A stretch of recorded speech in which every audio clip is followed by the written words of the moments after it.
Hello and welcome to World News. I'm Randolf Jamias for today's stories. U.S. President Barack Obama paid tribute to civil rights pioneer Rosa Parks on Wednesday during a ceremony unveiling her statue in the U.S. Capitol. Parks, who made history in 1955 when she refused to give up her seat on a public bus to a white man, was honored with the unveiling of the statue that is positioned beside famous American leaders. Her statue becomes the first of an African-American woman to be placed in Statuary Hall. Obama spoke of Parks' courage to stand up for change. She lived a life of activism, but also a life of dignity and grace. And in a single moment, with the simplest of gestures, she helped change America and change the world. Obama told the audience, "The bronze statue of Parks stands 9 feet tall, now takes its place among 100 statues in the U.S. Capitol."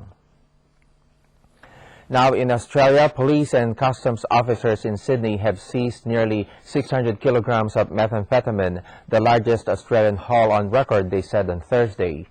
The operation followed a phone call from a member of the public reporting suspicious activity at a storage facility in the suburb of West Ryde. The 4-month-long investigation that followed led to the record seizure of 585 kilograms of the drug, worth more than $430 million.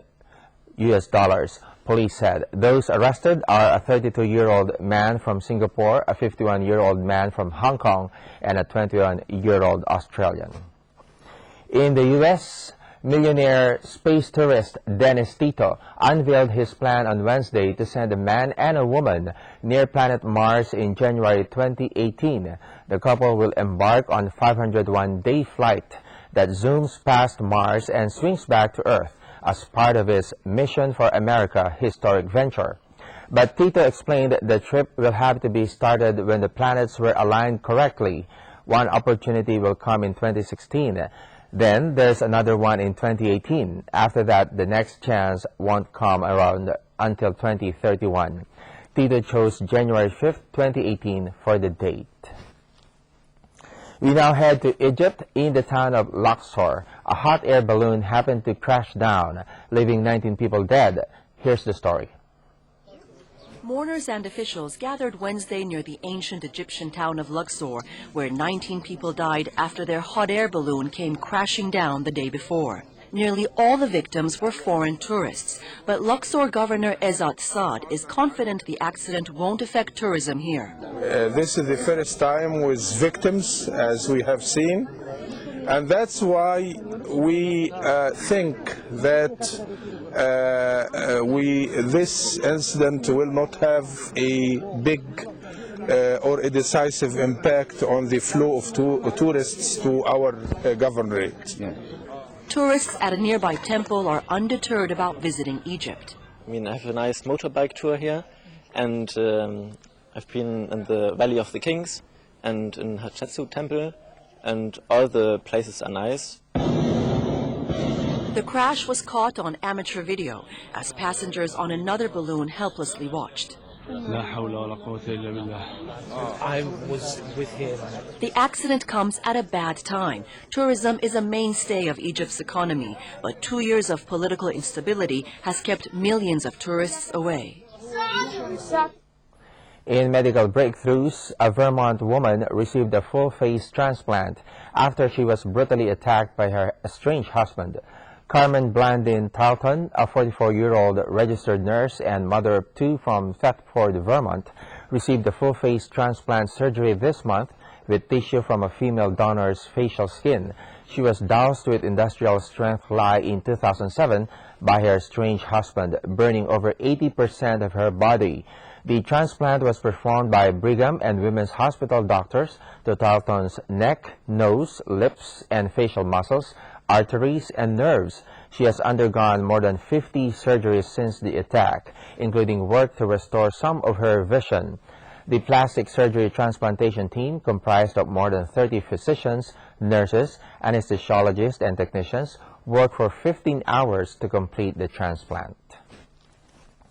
How about a statue that breathes? A museum in Moscow is now exhibiting the statue of Vladimir Lenin, the founder of Soviet Union, but here's the catch: the statue can breathe. Let's find out more. At Moscow's exhibition center, visitors expect to see statues and paintings, or even a life-size statue of Vladimir Lenin, the founder of the Soviet Union, but not one that breathes. Displayed in a dark room meant to replicate Lenin's famous mausoleum in Moscow's Red Square, the mildly animated model, made of wax, is causing quite a stir among visitors. The museum is great. It brings out nostalgia. So this is great, but they have overdone it with this. The breathing Lenin replica is the centerpiece of this private museum, drawing curious, and, says museum administrator Elena Klemnasheva, sometimes reluctant visitors. Tastes differ. Some like it. Some are afraid to enter at first, but then enter and leave with a smile. Like this woman, Yulia. If it needs to lie there, let it lie. If not, it doesn't make any difference to me. The mausoleum in Red Square, where the real embalmed body of the Soviet dictator lies, was recently closed for repairs. It is expected to be reopened at the end of April.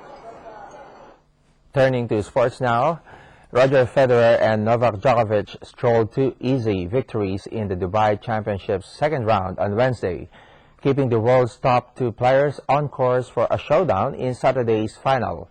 Other dangers await after Thomas Berdych and Juan Martín del Potro also claimed straight set wins, but few in Wednesday's 5,000 capacity crowd would bet against another meeting between the big two, winners of 23 Grand Slam titles between them. Federer dismissed Spain's Marcel Granollers 6-3-6-4, while Djokovic overcame a late stumble to beat another Spaniard, Roberto Bautista Agut 6-1-7-6.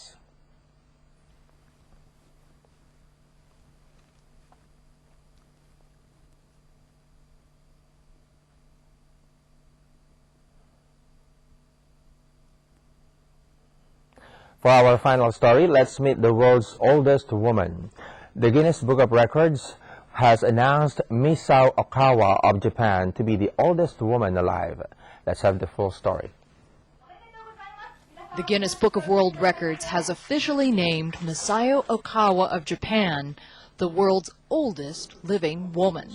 Born in 1898 during the Spanish-American War, Okawa clocks in at 114 years old. And how does 114 feel? Surrounded by family in Osaka, the super centurion was concise. Given everything, it's pretty good. She has never had a major illness and only now uses a wheelchair to keep from falling over. Next week, Okawa will rack up one more year of living on March 5th as she turns 115. And that's all we have for now. Hope to see you again. Thanks for the company.